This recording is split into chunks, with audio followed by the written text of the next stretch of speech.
Good morning. Good morning and welcome to Coffee Moaning, our kitchen table news from the heart, news with feeling, news that we are talking about within our home, and we know that our community that we now know very well would either want to argue with us about or agree with us about. So we've got a brilliant show for you today. We are going to do the Trump-Zelensky showdown. My God, let's hope there's not a proper punch-up this time. The horrific Gaza city evacuation fears and the Israeli protests that are increasing big time. They want an end to this horror story. And stay tuned, because we've got some really arresting clips, obviously, of the Israeli protests, but we've got some incredible testimonies, interviews with an Israeli historian who paints a picture of the end state of things for Israel if they're allowed to carry on unchecked. And it comes from an Israeli historian. Arnold Schwarzenegger weighs in on Trump's Putin fiasco. We've got a shocking story from Las Vegas, which speaks to the compromised American relationship with Israel. And we've got a couple of other clips around the Israel-Gaza crisis too. So do stay tuned, because we'll be playing those. But meanwhile, first of all, if our new viewers could just hit the subscribe button, doesn't cost a penny, and the notification bell so you can be notified when we're live, when we've uploaded. We do so many different things on this channel, and we'd hate for you to miss out, wouldn't we? Yeah, a lot of other channels that do this kind of thing have green screen behind them with headlines whizzing across. We have a yucca plant. Or is it a yucca plant? What is it? I don't know. No, it's not a yucca. It's such lovely, a shame because we've got that light there, it hits it, so you can't see just how beautiful that plant is. So anyway, welcome. Welcome to all of our regulars. Lovely to see you all in the chat room. If you're listening on podcast, so quite a few of you do, when we talk to people, it's people in the chat room. But you can always come over here. And some of the clips we'll be showing today are in Hebrew. So you might need to watch this to make sense. So, first of all, what a weekend. Well, what a weekend. I mean, there's the personal side of it. Last night was lovely. There's a lot going on for us behind the scenes. A lot of you are aware of that from my mental health chat. Thank you again for the continued messages coming in. Today's kind of a tricky day. But thank you. Thank you so much. But we had a lovely night last night, didn't we? We did, as I was just saying over on Instagram. Please, please, please don't spend your young years. I'm 60 now. How old are you? 54. 54.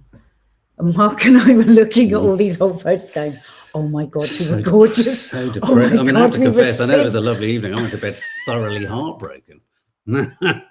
Heartbroken. Oh, I got a glimpse of your bottom in there, and I thought that hasn't changed in years. Where? When you went to bed. Oh, God. In bed. Okay. I think we better go straight to Zelensky. Right. What did you think? I didn't get a chance to ask you. I did a couple of lives, obviously, over the weekend with Putin welcoming Trump. Trump welcoming Putin, sorry. Did some kind of quite funny uploads, actually, where I kind of inhabited their heads for a moment or two. I know you didn't necessarily watch those lives, but have you seen the footage? Are you across? What do you think of what's happened, just generally as a lay person? Well, first of all, the thing that I think struck everybody was the way, though none of us should be surprised, because I mean, we rarely see Putin looking anything other than absolutely Babe, he was like fit. Gene Kelly. I mean, you know, we've all seen him stripped to the waist and horse riding to an moose. ice cold pond, This and then idea that he's not diving well into is it. a joke. Can we just stop the thing of that Putin is dying? Putin is not dying. So he literally hot stepped it down the stairs. It was a combination of Fred Astaire and Gene Kelly. It was like a Hollywood dance movie. And as he charged along his red carpet to meet Trump, Trump was wavering along his. He was zigzagging all over the place. shop. I tell you what, those McDonald's and Diet Cokes are coming home to roost. However many times I've had, he can just eat what he wants. He's just so. Whereas bareback moose riding for Putin is working a charm. Yeah, and he's probably just eating loads of caviar and raw salmon that he's caught with his bare hands. I think he eats like a bear. And then deheaded with his teeth. So that was the sort of first impression. Incredibly fit, young, ready for it. Because of course, let's not miss out on the fact here that this was a win for Putin. He was skipping. Welcome. I mean, when have you ever seen Donald Trump do a press conference, A, that lasts just 12 minutes, that was after. B, of the 12 minutes, Putin spoke for 8.5, C, Putin spoke first, and D, no questions from the press. Well, I thought you were asking me what I thought, because that's what I was saying. As they came down, it was kind of like that. But then what you thought, well, you know what's going to happen? They're going to go in for this meeting, and then they're going to come out, and Trump's going to just talk and talk and talk. But as you said, Putin couldn't stop. He has never said a damn. He has never ever refused questions. Never. There's nothing that he loves more than boring the arse off everyone for hours and hours and hours as he picks and chooses questions that he's going to and insults the people that he takes the questions from. I felt like Trump had actually been hit with whatever raw fish Putin was eating round the face. It looked like he'd been slapped. Scaramucci, who used to work with him, who was his guy in the first election, said he was actually really quite serious about it. He said he was not looking right. He said he said his hair color is all over the place. Yeah, he actually said that. And he said his gait when he was walking, and he said he said completely my opinion. You know, he kept reiterating that over and over again. He said, but I totally think that when they were in the Beast, the car, which is the time where they had their bowl iced tea. He thinks that Putin went, look here, matey flip, you know very well what I've got. Do you think at any point anyone on the Russian team held up a monitor and said, we've got you doing this? Because Fiona Reid says that apparently Trump's assistant came out looking ashen. They all did. They all looked horrified. I just think you cannot deny that Trump was browbeaten when he came out of there. He just looked like, in a way, he looked like a loser. And so, of course, none of us can fucking know anything. But in my opinion, my gut instinct as a mother, I was like, something's happened to my boy in there.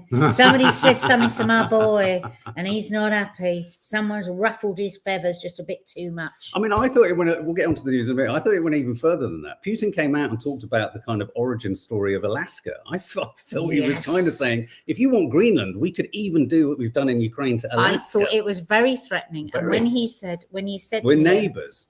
When he said to him, or you will come to Moscow.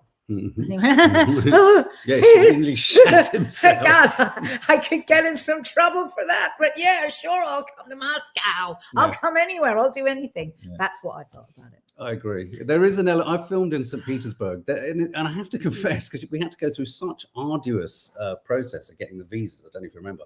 I got a Russian filming visa. It's in my old passport. It's pride and joy with all that, you know, Russian kind of typeface. But when you're there, you are followed. You know, we had a fixer, and we also had obviously someone, she said, he will be with the government, because you're the BBC and you're filming in St. Petersburg. You're not going to be allowed to. Anyway, so obviously the news is that Putin basically told Trump, we want Ukraine. Trump came out to the world and thought, shit, there goes the Nobel Peace Prize. What the fuck am I going to do? This isn't going to be a quick fix. And Zelensky is already in Washington as we speak right now, preparing to meet Donald Trump later today. And all the thing about he was going to double tariff, you know, tariff India and all of that, that just went out the window. So these empty threats. No, that's still there. For India, secondary sanctions. No, because he said, because Trump, he said that's in the past or something, didn't he? When he was asked about it, he definitely gave I heard something yesterday where someone said India are just ploughing on regardless. They don't care about the 100% tariffs. Yeah, no, I know that, but he seemed to think that I'm sure he said that moment has passed. Sort of an well, let's almost move chronologically, because you were with us for when we kind of went through it. One thing, go for it. Which you did talk about over the weekend, the absolute disgrace of the Western media. Yes. Here he is meeting a known, a war criminal. Netanyahu has the same accusations and arrest warrants from the ICJ. So they respect the ICJ when it's Putin, but not when it's Netanyahu. Well, and Netanyahu got a standing ovation for something like 10 minutes when he went to Congress. More specifically, that's not necessarily a criticism of America, because America, Democrats and Republicans agree, don't sign up to the ICJ. What it was an absolute criticism of, and I uploaded a sub-clip of that moment from the live on Saturday onto my Instagram. The world's press, and I'm aiming my fucking eye here at the BBC. We had about 4 or 5 commentators discussing Putin coming off the plane onto the red carpet, and I screen recorded it, and we played it on Saturday. And the BBC's coverage, every single one of those presenters talked about how horrific and awful and egregious and wrong and diabolical it was that he was entertaining a war criminal. They quoted the ICJ, they quoted the ICC. Not once have I heard these broadcasters do the same thing for Netanyahu. And so it's less with America an that kind absolute of did that, but yeah. ongoing, right in your face genocide. Exactly. You're just a mockery. We just can't Not trust a anything democracy. you do. They're a democracy. A democracy. Love it. Whoa, nice. High five. That's what you get at Coffee Moaning. You get high media pinging. Okay, welcome Isabella Mia. Welcome. You don't know what you've entered for. Stay with us because tonight is the No Name Sunday show on a Monday where politics free. Yeah, for our members. Yeah. In the members area. It's $1.99 a month if anybody wants to join. Okay. So let's just move chronologically into this. So not straight after, but in the aftermath of his meeting with Putin, not surprisingly, Donald Trump went on to Truth Social. And these are some of the posts he posted. The very unattractive, both inside and out, senator from Connecticut, Chris Murphy. Unattractive. Yeah, but that's why I pulled this. President of the United States. Why does he have to keep mentioning how people look? I don't know who Chris Murphy is, but he's very unattractive, both inside and out. Said Putin got everything that he wanted. Actually, nobody got anything too soon, but getting close. Murphy is a lightweight who thinks it made the Russian president look good in coming to America. Actually, it was very hard for President Putin to do so. This war can be ended now, but stupid people like Chris Murphy, John Bolton make it much harder to do so.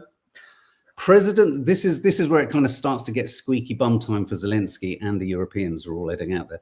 President Zelensky of Ukraine can end the war with Russia immediately. So it's up to Zelensky if he wants to, or he can continue to fight. Remember how it started. No getting back Obama given Crimea 12 years ago without a shot being fired, and no going into NATO by Ukraine. Some things never change. So there he's no getting back. Yeah, that's very. I don't know what that means. No getting back Obama given Crimea.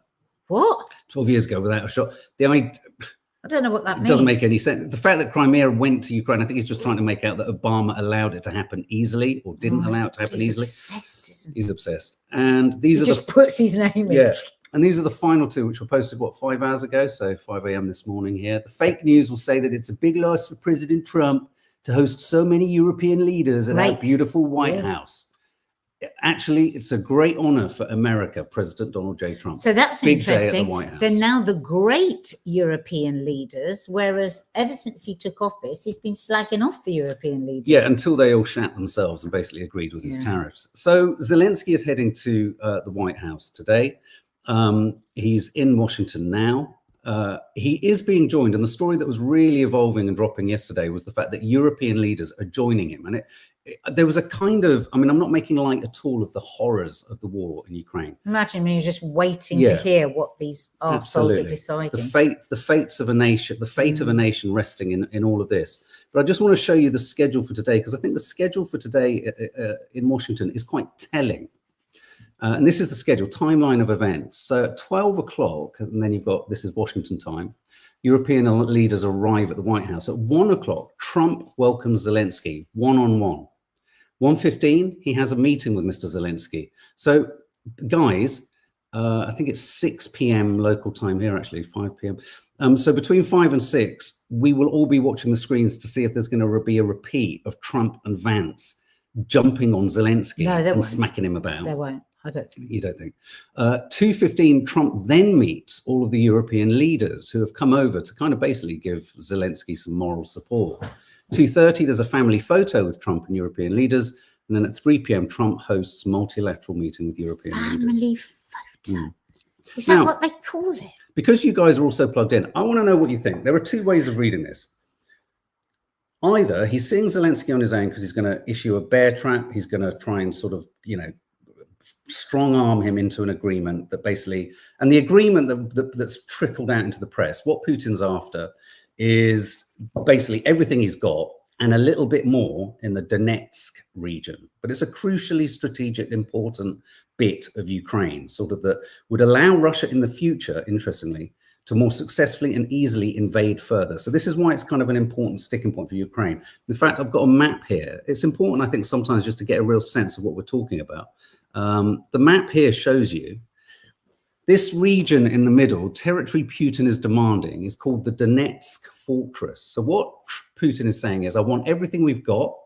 I want to keep the Crimea. I don't want you to join NATO. And we want this bit here, which is taken, he's lost tens of thousands of troops, and the Ukrainians have lost tens of thousands of troops too. And the reason it's called the Donetsk fortress is because just geographically where it's positioned, it's hugely advantageous to Russia for any future incursion. So it would be a huge victory. It would be like something, it'd be like conquering a vital kind of hilltop to then be able to carry on. And for Ukraine, obviously, vice versa. If it goes, they'll feel vulnerable for any future incursions. This is something that we think Zelensky is not going to agree to. There's been a lot of discussion about the distinction between ceasefire versus peace agreement. Putin has said no ceasefire. Trump is saying a peace agreement. Really what that means is a ceasefire. Yeah, what's the difference? Well, a ceasefire works well for Ukraine because any kind of ceasefire without any political solution allows them to stop, regroup, lick their wounds, sort out more munitions from the West, rationalize. Russia, as many people are observing, are winning on the battlefield. They're going slowly because he's throwing so many fucking soldiers at it and they're all dying. And he's still got a huge infantry, hasn't it, compared to Ukraine, who are so really Russia, struggling. a ceasefire for Russia allows the opposition to get to seize an advantage back. So that doesn't work for them, which is why he's gone in with a harsh, we want this. We want to just stop here and we want to grab that bit of land too. But we will cease fire. If they agree to that peace deal, there will automatically end up being a ceasefire, but they're not using the language of ceasefire. But it is a ceasefire as long as this is the agreement for it. Yeah. So, Trump doesn't like being ganked. So, Micha tickles us towards what I want to ask you, Nat, given that, you saw Trump go in and the mother in you saw what came out. Yes, I'm a big tough on my boy. Yeah, so apply that maternal instinct to Zelensky. He's been brought in on his own. So, think of the headmaster, Trump. He's been brought on his own. And then all his friends who know what's really going on in the playground are going to come in and see Trump. I think it's for him, and I think Zelensky and his friends from the playground will have said, this is highly likely he's going to say this, he's going to say that, he's going to say this. We will stand by you on this. But I mean, all the people I was listening to yesterday that seemed like decent and smart and well-educated people were saying that, sad as it is, Zelensky is going to have to give up. There's just going to be more loss of life. He's not going to win. Yes. I mean, it's like the time has come to end. So there are two ways of reading this. There's one, Zelensky's going to say absolutely no, and there's going to be a huge fucking explosion. They're all going to attack each other. He's going to be thrown out of the White House. Trump's going to have a really kind of bad meeting with the European leaders. What he wants, if I'm right, correct me if I'm wrong, is what he was asking for before. How do you guarantee that Putin won't continue on? Because yes, he can agree to a peace agreement, Putin, but he's like Netanyahu, doesn't mean anything, does it? He can carry on. And last time America said, no, we're not going to help with the peacekeeping. No. And don't forget, we made them give up their nuclear weapons, didn't we? So it's like we made them give up their nuclear weapons, said we'll help you out, and then we want them to agree to this. But how much are we going to support them in that ceasefire peace agreement? Well, and John, it seems like that won't work out if they don't agree. And the academic and historian John Mearsheimer I was listening to as I went to sleep last night, he was talking brilliantly about until the West and until Ukraine get their head around the fact that Ukraine really represents an existential problem for Russia, whether we believe in it or not, unless you understand that it is an existential threat to Russia, you're never going to be able to wrap your head around this nor find a solution. I think personally that there's one of two possibilities here. He's bringing Zelensky in to strong arm him absolutely to agree. He needs time on his own with him to get that agreement to sacrifice all the land. The European leaders, I think, may well have, possibly, because there's two ways to read it. Either he's going to manipulate Zelensky, Zelensky's going to say no, and the European leaders are there to try and rescue the day. Or the other part of it, does anyone think this could be happening? It's all been done. It's all been dealt with. And actually, the European leaders are there to all stand in unison with Zelensky and Trump and actually go, we've got a deal. That's what you think. This is so important because this is what we always say, Shirley. Please note that the agreement was always that NATO did not end up on Russia's doorstep, and America has continuously broken this agreement with NATO inching closer to the Russian border. Exactly. That's what John Mearsheimer says, and he's a really respected American. It's like it's always just America. This side of the world, just totally hands are clean. Yeah, but like you just said, like most countries. So the agreement was that NATO wouldn't bang up to Russia's doorstep. What is it Cenk said? They moved into Putin's grandmother's house. Yeah, backyard. So that might be the agreement, but you do have to feel for Ukraine because, of course, Ukraine were caught in the middle. So then they were asked by America to remove all their remove all your nukes and all that kind of stuff. And now Trump is stomping around. Oh, we've given them all these arms. We've done all this. You caused all the shit in the first place. Some other comments, let's just read it. I love what you've got to think. Trump likely feels he was ganged up on by Putin and now wants to do the same to Zelensky before the other leaders get the chance to do the same to Trump. That's what bullies do, isn't it? They have to go and punch someone else in the face after they've been punched. He virtually came straight out and said it's up to Zelensky again. But it's as Katty Kay was saying, he got a rude awakening. These things are incredibly complicated. You can't just wander in with no homework. Yeah. Everyone knew he had no power. Everyone knew at the end of the day it's going to be up to fucking Zelensky. And I think part of why he's taken him into the other room is he's got those other European leaders. He does not want, if there is any agreement, he does not want to think that it was to do with anyone other than him. Ownership. It was him, Zelensky, and Putin. So I think possibly what we're going to be looking at this afternoon is we could be looking at an end to the war along Putin's lines.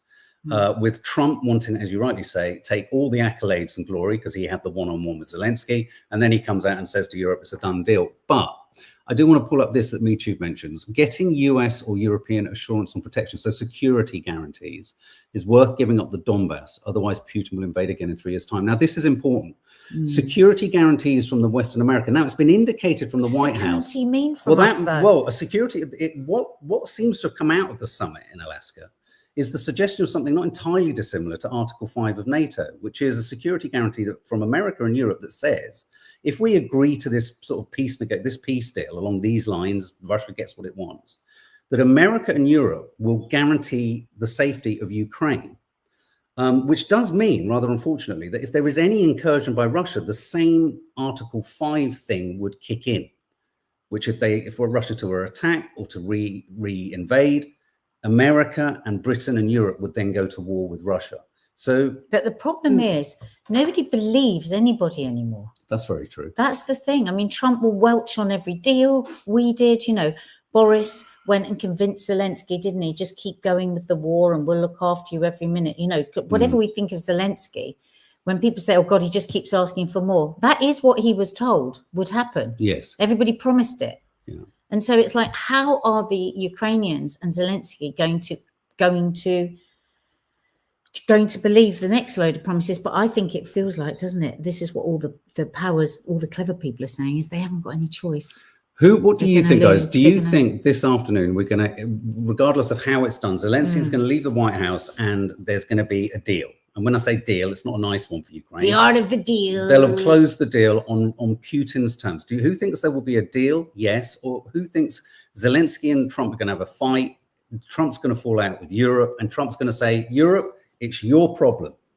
So who thinks yes, a deal? No deal. And then I've got a really horrible question.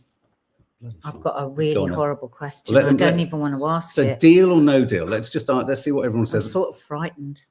Before you ask your question and whilst they answer the deal or no deal, I want Arnie to wade in for a moment. Yes, Arnie. It's very important to always get Arnie's POV on any major. Now, don't get me wrong. We don't situation. agree with his position on Israel. We don't. He's another sort of American Zionist lackey. But I felt I really related to what he had to say here.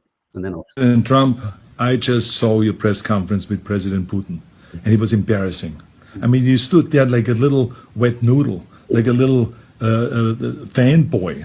I mean, I was asking myself, when are you going to ask him for an autograph or for a selfie or something like that? I mean, you literally sold out at this press conference our intelligence community, our justice system, and worst of all, our country. You're the president of the United States. You shouldn't do that. I mean, what's the matter with you? I mean, whatever happened to the strong words or to the strength of Ronald Reagan when he stood there at the Berlin Wall and he said, Mr. Gorbachev, tear down this wall. What happened to all that? It's like Grandfather Christmas came down from Lapland to say that he's just so fucking disappointed he can't believe it. He made me want noodles, though. But yeah, that's what Mark really made me want noodles. Gorbachev was a very different man. Yeah, and the Berlin Wall didn't come down because of fucking Ronald Reagan. Why does everybody always think that's just what America says and then that's it? This big I am. But my difficult question. Let me just quickly say the vast majority are saying no deal. The vast majority are saying no deal. Right. Oh, interesting. No deal. I've got a difficult question. And the reason this is difficult is I'm literally going to throw up over this. Do you want my cup? What if Trump by doing the outrageous thing and going to Alaska and inviting Putin in and licking his ass means that there is going to be a deal, and a war that looked like it was going to go on forever actually is halted. Does that make him? God.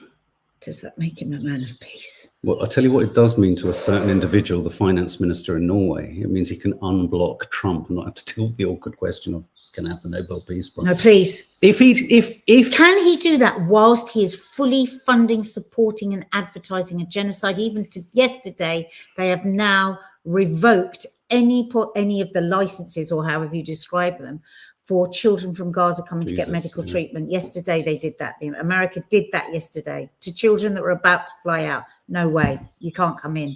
Can those two things? Please don't tell me we could be looking at the end of today that Trump has stopped the biggest war in the world. Do you know, over 1.5 million Russians have died or badly injured? Over 1.5 million. You forget these. You forget these numbers become.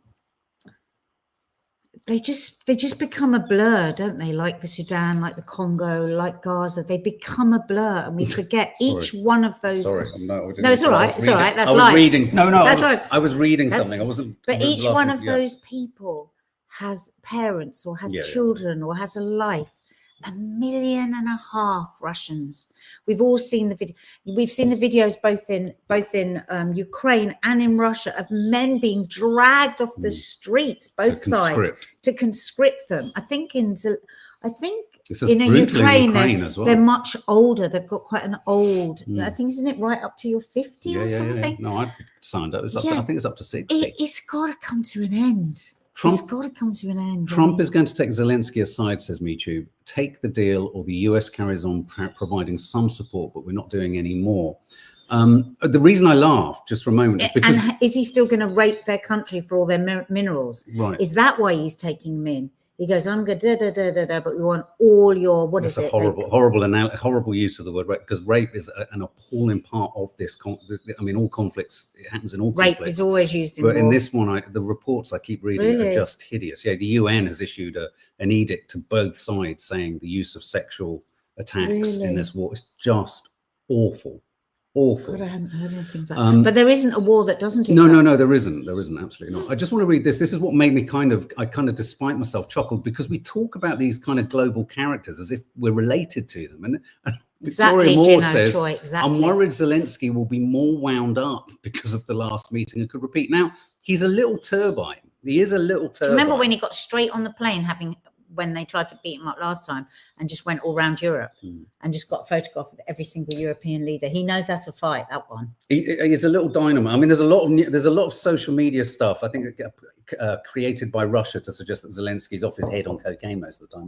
But I tell you what might be an interesting sign. The first sign that maybe Zelensky is willing to kind of, sacrifice so much is if he wears a tie. Is he gonna wear a suit? He better fucking not. If I was his mum, I'd say one thing you do not do. You do not go in a suit. You are in the bunkers. I mean, Trump didn't go in the army because he's got an aching calf or something, hasn't he? Something like that. Yeah, but if he goes in a tie, we know he's willing to. Arches. I mean, it's awful that we have to talk about Zelensky being willing to sacrifice. But you're right. I mean, there's got to be a greater good here. How do we stop the death of so many people? So many more, because there are. It's just a. Lucy Williams, he won't change his attire. No way. Do you think? Right. We need a poll on this. We need a poll. Who thinks he's going to wear the normal kind of combat fatigues? Suit or put combat? Suit or combat? Tell us. We need to know, because that is such. Who said that? I hadn't thought of that. Lucy Williams. He won't change his attire. No way. Bone spurs. Bone spurs. That was. Oh, that's right. Zoe, wonder will he wear I love you guys. Somebody always knows the answer to our question. Whilst you're answering, Hedgewitch says Zelensky should have listened the first time. Ukraine was never ever going to win. They've prolonged the inevitable and still $500 million missing. Zelensky was unelected. Who is he? He's a comedian. But wasn't he encouraged by Europe to fight? Yeah, but Boris. Yeah, They were about Boris. to sign. They were about They to were sign going to an sign agreement. the deal. And Boris said, "Well, no, don't Boris- sign the agreement." Yeah, Boris flew over there, and God knows what he said to him. He had a Churchillian moment, Yeah, and that was his moment. egos, man. Jesus Total Christ, egos. men and their egos. Everyone is saying definitively combats. Oh my God, it's going to be such a good. Yeah. I wonder if he might wear half and half. Yeah. He might wear combat trousers with a jacket, with a suit jacket. Yeah. What if he wears a bow tie? God, Lee fancies him so much. Does he?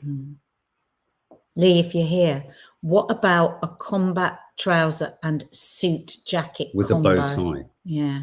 You know the bow tie that goes round? Let me just show you the headlines as they're appearing in the papers just before we move on. Ukraine war, Russia must end this war. There's Lee. Oh, Lee. Morning, Did you hear that? cha-cha-chas. With Zelensky's meeting with Trump, we're just trying to decide whether he will wear a suit or combats, or what do you think if he did a combo, like combats and then a jacket? Because we know you fancy the pants off him. Could he wear one of those? What are those tops that just have 3 buttons here and a collar? Oh, I like those. That's Yeah, what Paul I've got- Newman wore. Yeah. I know you've got them, but you never wear them, even though I like them. If you wore a granddad top, you know, like the grandpa vests. Is he going to compromise in any way? A combat jumpsuit. Combat jumpsuit. That's a good one. Lee, come on. We need your... Do you know, every day Nicole before I F. go on to Loose Women, I always have to get Lee to check over my outfit. Oh, bless. He'll go, yes, no. Yeah. I think he should wear a camouflage coloured suit. Oh my God. That would be Oh fucking my tasty. God, that would be clever. Okay, Don't Lee, fuck Lee, about with Lee. Lee will know how to subsidiary question. Should he have, what are they called? Leather patches. on the just to keep that combat thing. Yeah, So if he needs to, Just in he case can he lean on a needs to. table to really remonstrate with people. I love Oh, that. Okay, let me just show God. you the headlines. No, everyone's going for Yeah. it. What about a t-shirt? It'd be funny if he came in a Free Palestine t-shirt, Zoe. It's the opposite though, isn't it? There? Yeah, he's a Yeah. Zionist, unfortunately. What was that? He said he would only wear a suit when the war was over. He did. Oh my God! Good so point. This could be the first thing we need to look Can you at. imagine Vance will go puce? Vance will be wanting to throw himself off the balcony if he turns. Lee, I feel you've got a new reel that you could do, because if Zelensky was fully into social media, what Zelensky would be doing now is filming the contents of his wardrobe going, what do I go for? Tie and suit. Get ready Combats. with me. Get ready with me. Get ready with Get me ready with with me. Zelensky. Oh my God, that's too funny. Oh, too funny. Too funny.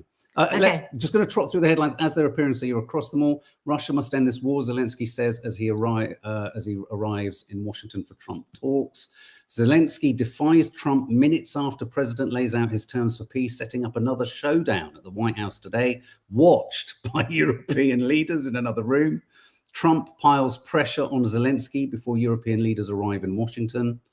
Zelensky faces daunting trip to the White House, but this time he won't be alone. Oh, great. Oh, hang She's on. there. This is almost a suit. This is combat.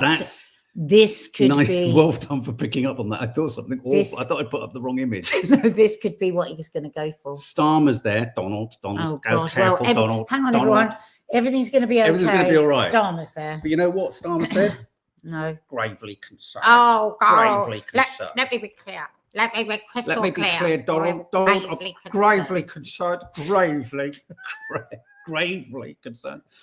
Trump is up to Zelensky to end the war, and so on and so forth. So the pressure is on Zelensky for sure, and I think we will tell from what he wears. Morning, Stacey Randall. Nice to have you with us live. Stacey, hey sweetie, hope you're well. Hope you're well. Good chip lollipop just says utility jacket. Or what are those all-in-one? James, Jackie Are they called Felino. bomber jacket? What are the all-in-ones? What are those bomber? You know the ones that Jumpsuit. A jumpsuit, yes, Yeah. a jumpsuit. With a zip. Casey With a needs to zipped jump. front. Yeah. Okay, moving into, I mean, it's all serious. No deal, Mika Mac says. Okay, it seems going to be interesting, isn't it? Most of you Everyone genuinely don't think thinks there's no going to be no deal. deal. Because he's such a bullshitter.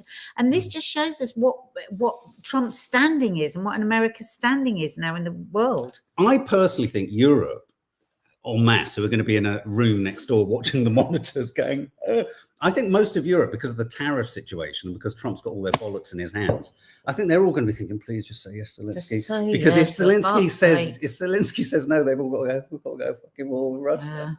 They'll be like that. There'll be Mertz going to go, oh, God. But I think Thank you, he's Stacey. going Very to make kind, it sweetie. impossible for him to say no. I think so. I think he might go into lockdown. Thank you, Stacey. Stacey, that's Stacey's just incredibly gifted sweet. 10 memberships.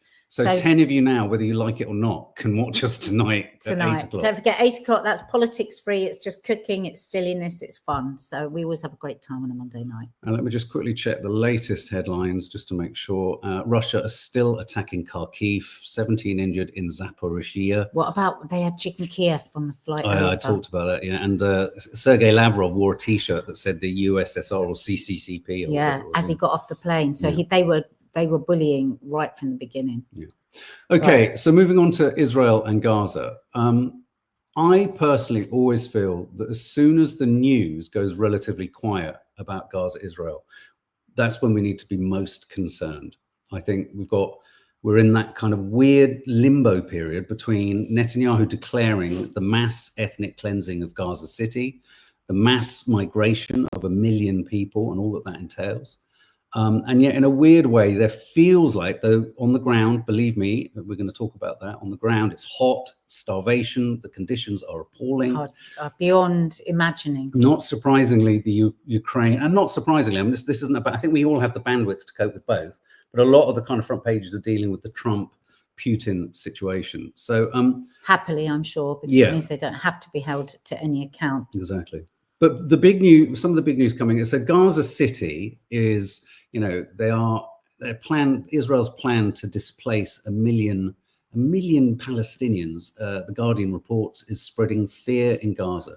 Population already devastated by repeated displacement, hunger, lack of medical supplies, braces for further humanitarian disaster.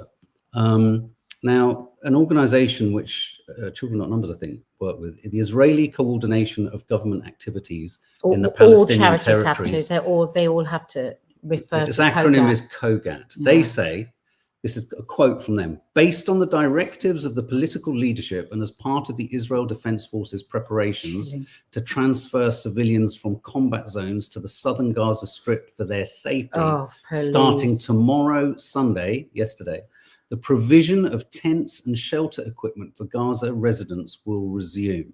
Oh, thank you. It's just the equipment will be transferred through the Kerem Shalom crossing by the UN and international relief organizations after undergoing a thorough inspection. So listen to this. So think about that. What Israel is saying is, we will let the UN and aid agencies bring in tents and stuff to massively move 1 million people, but we haven't let in any food. Once again, in what they allow to happen, they reveal what they haven't allowed to happen. Yeah, I think that's a really telling detail there. Suddenly the UN can bring in tents because it's going to help remove 1 million people. To move them down to the concentration. We're going to talk about that fee. We're going to talk about the Israeli cyber guy in Las Vegas in a second. So the conditions in Gaza are diabolical. And the state of fear, I think, is just beyond intolerable. Yeah, the Children Not Numbers, the charity I'm ambassador of, messaged me actually on Sunday. They said it's just heartbreaking. Colleagues of theirs in Gaza are just begging for them to help evacuate. Now, I haven't heard any of that in 2 years. She said, obviously we can't do anything, got no power at all to help them evacuate, but they're literally petrified. It's coming to the end. They're going to be killed. Wizard Bisan, who many of you follow, she has 4.9 million followers. She has been an extraordinary voice out of Gaza. She was the one who was up for the Time magazine award, you remember, and Israel tried to get it shut down. She's immediately accused her of being Hamas, like they do everything. Oh, look over there, there's a bird, that's Hamas. She describes herself as a filmmaker, traveler, and a dreamer. We've seen her over the last 2 years, just what it's done to her, this war. But on, I think it was Sunday, she did a video about the actual realities at the moment. She said, now, of course, it's a global problem, the heating of the planet. But in Gaza at the moment, they've had the most horrific, for the last 10 days, extreme heat. So she said, think about that. Everyone is either in metal boxes or plastic tents. There's no food. Imagine all the children, right? The water is so restricted. It's just horrible. They can't wash. They can't.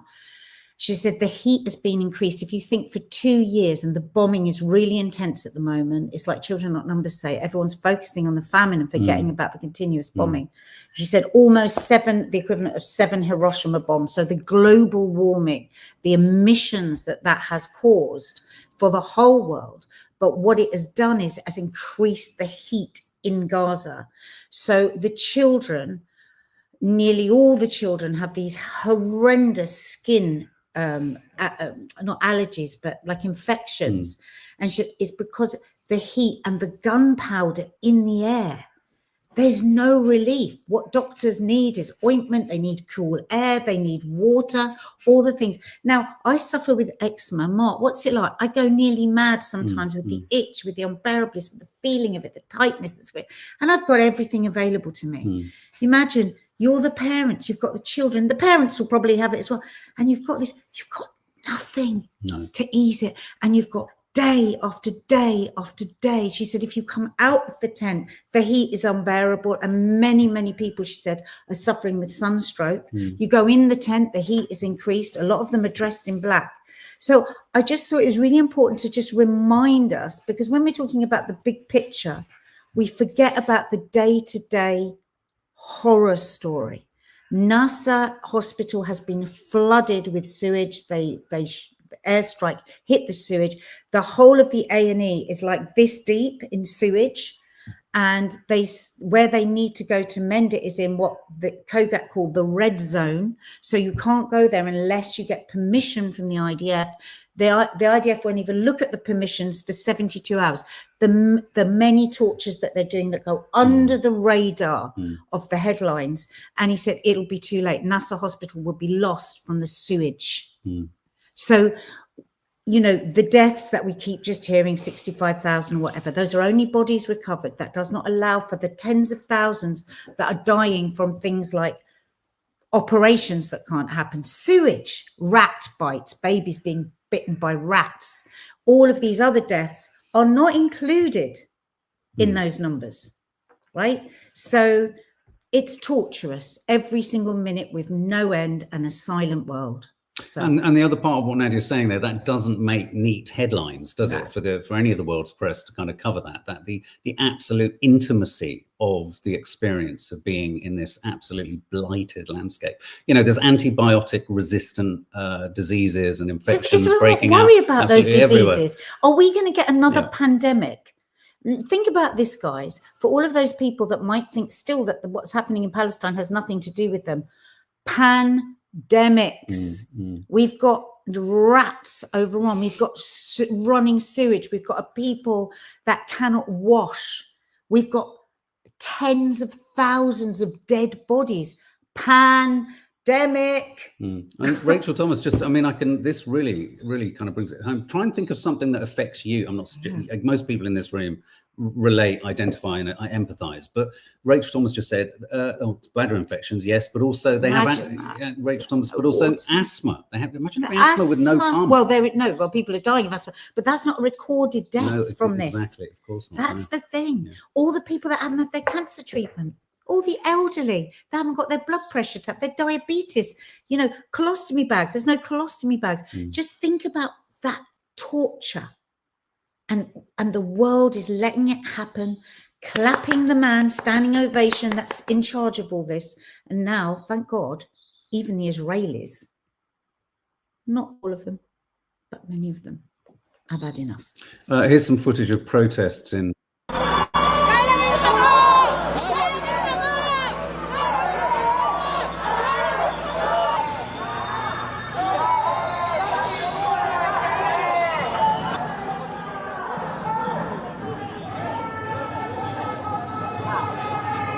Israeli protesting the war.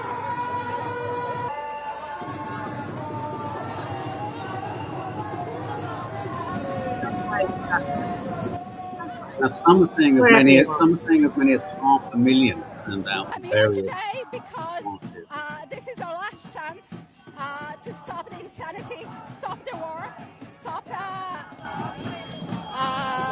the government from sacrificing our hostages, sacrificing many more soldiers, sacrificing basically us and the Palestinian people for its own political gain. And here's some other footage. Going to kill the music. This will be heavily restricted, any of this getting out by Israel. All anti-government protests. Now, obviously, some of these are obviously related to the hostage families, and they have a vested interest, obviously, because they want to get their family members out. And many of those will say, once we've got the hostage out, obliterate them, obliterate all of them. But there is many now saying, you know, enough murder. So these are dramatic images coming out. Now, all of this speaks to something. I want to play a clip. It's a clip with an interview with an Israeli historian called Yuval Noah Harari. I've subclipped this end bit because he's a Jewish Israeli historian. He paints the potential worst case scenario of what Israel's decisions will do and lead to in the region. And it's just quite telling. Worst case scenario that we are facing right now, and I emphasize it's a worst case scenario. We can still prevent it, and we can talk later about how to prevent it. But we should be clear about what we are facing if Israel continues on its present trajectory. What we are facing is the potential of an ethnic cleansing campaign in Gaza and the West Bank, resulting in the expulsion of 2 million, maybe more Palestinians from there, the establishment of Greater Israel, the disintegration of Israeli democracy, and the creation of a new Israel, which is based on an ideology of Jewish supremacy and on the worship of what were completely anti-Jewish values for the last 2 millennia. A country based on the worship of power and violence, and which is militarily strong. It will survive. It will be militarily strong. It will have alliances with various bullies around the world. It will also be economically viable. And this will be the spiritual disaster, because this will be the new Judaism that all Jews in the world will have to deal with. Wow. It will not disappear. Again, Jews are very good dealing with catastrophes from the Roman conquest to the Holocaust. But this will not be a military catastrophe. The state will actually be successful in military and economic terms. And it will make the challenge much, much bigger. No Jew, say in London or New York or anywhere else, will be able to say, this is not the real Judaism. It's like being, say, a communist in the 1950s in London and saying, no, the Soviet Union is not really communism. They misunderstood it. No, this will be the new Judaism, and maybe the only Judaism. Wow. Wow. Oh my God. Incredibly powerful. But what I hate about that, frightening. what I hate about that is when you think of the Smotrips and the Ben-Gvirs, and they would applaud that. Doesn't matter what our spiritual self is. We're going to be military strong. We're going to be there with the bullies. We're going to be economically proud and safe. That wouldn't frighten them. No, that's a portrait of a perfect, That's idyllic the plan. future. That is the plan. So this constant trotting out of Israel's the only democracy in the region, blah. It's nonsense. But what I get really upset about in that, and what he's saying, and I really feel him imploring this, is how it will affect Jewish people around the world, and how Jewish people then have to contend with this. That. But that's why there are so many across the world standing up so strong and so vociferously against this, saying not in our name. I hate to say it. Will there be a really quite shocking and grisly comparative for how post this horror, if this were to happen, how Jewish people around the world and Israeli Jewish and Israeli people deal with the truth of what they've done? A little bit like Germany has had that sort of post World War II guilt for years and has struggled with rationalizing. I think it's going to be like the horrendous situation where we have the extremism of, say, like ISIS, tarring all of Islam, obviously completely compounded by the West's interference with that. That kind of feels like what he's saying is that all Jews will be judged in the same way that we judge Netanyahu. But I don't ever think of Netanyahu. I don't think of the Jewishness of him. I think of the Zionism of him. I think of the supremacy of him. It doesn't change my view at all of Jewish people. No, absolutely. But what he's saying there is down the line, he's looking way ahead. This will change the attitude. Yeah, absolutely. And increasing anti-Semitism. This is why I've always said the one person on this So planet and his dangerous. acolytes that are making life so dangerous for Jewish people on this planet are Netanyahu. Netanyahu is taking the whole kit and caboodle down. And this is all a lurch towards extremity. It's just ghastly. So awful. And there's no stopping him. We should play that video now that we've never played of him. Netanyahu. Okay, let me just grab it back. So this has been going around for a very long time, this video. We've never actually played it. Not too sure why, but we never have. But this is a very well known within the movement and within people that know about the whole situation over the decades. But just listen to this. This is a video from, I think, is it 2010, Mark? 2001. 2001, maybe. okay. And it's recorded within the house of settlers. They say that he wasn't aware that it was being filmed. I don't quite know how with the camera. But he says turn the camera off. Right. So have a listen to this. It's quite old quality because it is old film. Listen to this leaked video from 2001 where Netanyahu is already mapping out today's massacre.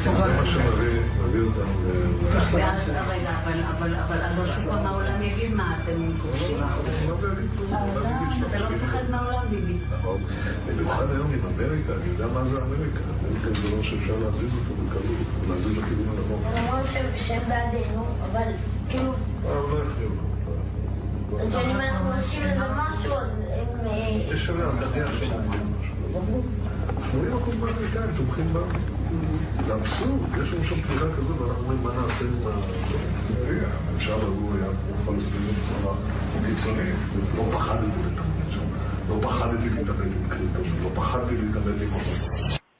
I mean, what it reveals more than anything else is he describes what they're doing now. It describes something that has been a policy over the years and happened in little small spurts, but we are now in the middle of the biggest spurt. But it also reveals his willingness to manipulate America. I just wish every American would watch that and go, fucking hell, look at the way he's talking about us. Look what gimps we've been. Look how, God, he's got us in the palm of his hand. And the independent news channels in America are so big on this, aren't they? And you've got quite big voices in MAGA now, like Candace Owens and Tucker Carlson and these people absolutely saying, we are being drained. And controlled by a foreign land. And there he is saying it. Oh, they're idiots. They just do whatever we want. Yeah. I really want to just include this final story because I think it's beyond shocking. This is a story that someone referred to in the comments a moment ago. And this is the story of a cybersecurity Israeli expert who was arrested in Las Vegas. This guy, this is Drop Site News. He explains it perfectly in a short. I just want him to explain this to you. And it's quite unfathomable what's happened. Do you mind? It's just 1.5 minutes. Completely insane story breaking out of Las Vegas. And stick with me here. So a top cyber defense Israeli official named Tom Alexandrovich was in Las Vegas for this Black Hat conference, a conference basically of a bunch of hackers. You may remember, for instance, when Israel was going to war with Iran recently, they hacked this gigantic crypto exchange and took the life savings of lots of middle-class Iranians because a lot of Iranians have to use crypto because of all the sanctions that they're under, and just completely wiped it out. Cyber security, both in terms of hacking and then defense against hacking, is a major industry in Israel. This is one of the top officials inside the Israeli military engaged with this. It breaks that he was among a handful of guys that were arrested as part of a sting against predators, against children. So a bunch of these guys were trying to lure what they thought were kids but turned out to be, law enforcement officials. And they were arrested. This is the kind of thing that American law enforcement, local, state, and federal, do with some regularity. What's unusual here is that after, quote, brief questioning, the guy was let go. He hung out in Vegas for 2 days and then was allowed to go back to Israel. One set of rules for one, another set of rules for another. If you want to know just how compromised America is, it's astonishing. It's astonishing. You can get away with anything. He doesn't even have diplomatic immunity. Beyond shocking. Well, as Netanyahu said, it doesn't matter. 8% of Americans are on our side. We can do what we want. Yeah. I just wanted a couple of memes which are quite funny. The meeting with Putin was so disastrous for Trump, he may have to bring up the Epstein files as a distraction. And this anti-Semitism used to be when you denied a Holocaust. Now it's when you don't support one. Oh, just two to think very about. Powerful. Very powerful. Please hit the subscribe button, guys. It really helps us. And if you enjoy what we do, if you could also hit the like button and comment, it really does help us out. It's hard work out here at the moment. Yeah. And also don't forget, if you are a member, tonight, 8 o'clock in the members area, an hour of fun and frivolity, no politics. Yeah. Cooking, I'll make something delicious. I'll be chatting about weird shit. No. We have annoying. nice topics as well to discuss. Non-newsy No topics. news, We talk about unless it's good chat. Yeah, we talk about good chat.